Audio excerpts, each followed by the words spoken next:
Hello everyone, welcome back to our channel. In today's video, I'm going to show you how to appeal for OkCupid ban.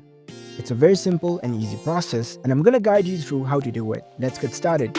First of all, on your phone, launch the OkCupid app. Once you're in the app, make sure that you are logged in with your account. Now over here, at the bottom right corner, you can see the profile icon. Tap on it. Now choose the settings option from here. Here in the settings menu, you can see this help option. Tap on it. It should open up the OkCupid help page, but now it is showing me the error.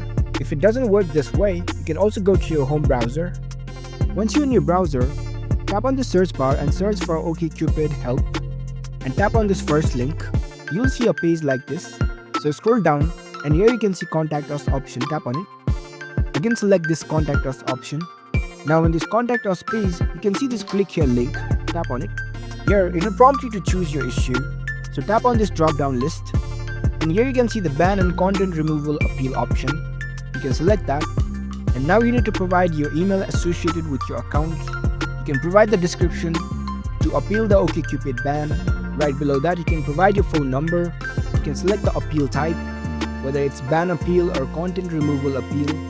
If you have any attachments or screenshots of your issues, you can add it over here. And after filling up all these informations, you can tap on the submit button. And that's how you can easily appeal for OkCupid ban removal. If you found this video helpful, don't forget to give this video a thumbs up and subscribe to our channel for more tech tips. Thank you for watching.